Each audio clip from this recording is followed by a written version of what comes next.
नमस्कार, news flash में आपका स्वागत है। बढ़ते हैं आज की ताज़ा खबरों की ओर।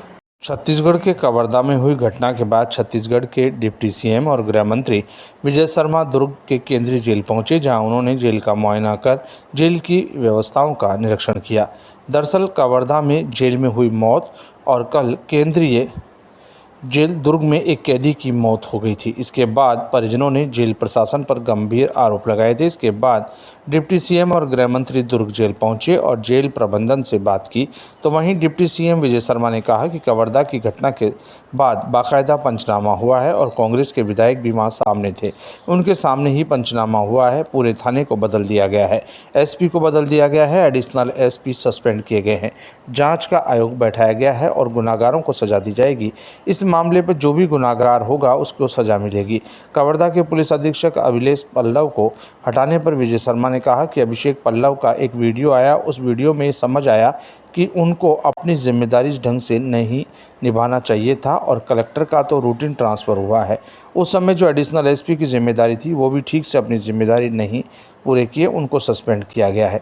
वहीं छत्तीसगढ़ बंद को लेकर विजय शर्मा ने कहा कि चैम्बर ऑफ कॉमर्स पर सरकार का किसी तरह का कोई दबाव नहीं है। भूपेश बघेल जिस तरह लोहारडी आए थे उसी तरह उनको बिरनपुर भी जाना था। अभी भूपेश बघेल सिर्फ नेतागिरी और राजनीति कर रहे हैं। घटना वाला गांव हमारा है, हम संभाल लेंगे।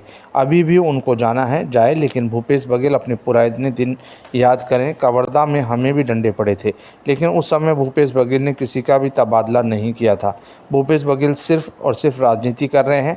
तो वही कांग्रेस के छत्तीसगढ़ बंद बुलाने पर विजय शर्मा ने कहा कि बंद की राजनीति नहीं होनी चाहिए।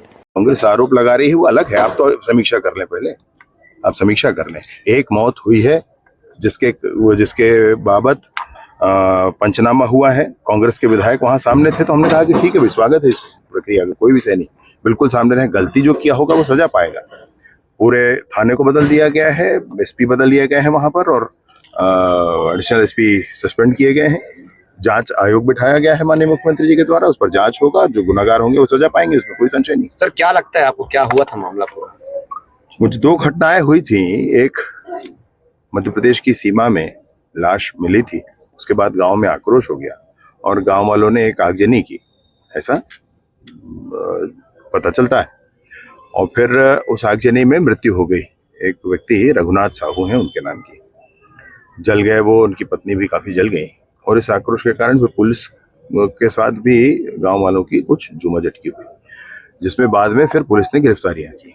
उन गिरफ्तारियों में कुछ ये बात आई कि कुछ लोग ऐसे हैं जिनके नाम नहीं होने चाहिए, चूंकि वो मध्य प्रदेश में उस व्यक्ति के साथ थे जो खत्म हो गए थे, उनको उनके पोस्टमार्टम में थे या उनके इसमें थे, उनको सहयोग में थे वहां पर। और कुछ ऐसे नाम हैं, तो मैंने बिल्कुल बहुत स्पष्टता कहा है भाई प्रशासन से कि आप इसमें जांच उचित करें। ऐसे नहीं है कि कोई भी किसी को भी लाकर रखा जाए, जांच उचित करें। गुनाह तो हुआ है, वहां पर एक बड़ी आगजनी घटना हुई है, तो उस पर जो गुनाहगार होगा उसको सजा मिले। लेकिन जो ऐसे लोग हैं जिसके संबंध में प्रमाण है कि वो दूसरे हैं, तो इनको क्यों रखा जाए, ये बात बहुत स्पष्टता के साथ हुई है। और मैं सोचता हूं कि जल्द ही इसका निर्णय लिया जाए। पूरे मामले को हटाया गया। एसपी वहां उपस्थित थे। एक वीडियो आया जिसको देखा तो उसमें समझ में आई बात कि उनको अपने जिम्मेवारी को उस ढंग से नहीं निभाना चाहिए था। और कलेक्टर साहब का तो रूटीन है, कोई विषय नहीं है उनका। और उस समय जो एडिशनल एसपी जिनकी जिम्मेवारी थी, तो उनको सस्पेंड भी किया गया, जांच भी बिठाई गई। पूरे मामले को गृह मंत्रालय किस रूप में देख रहा है?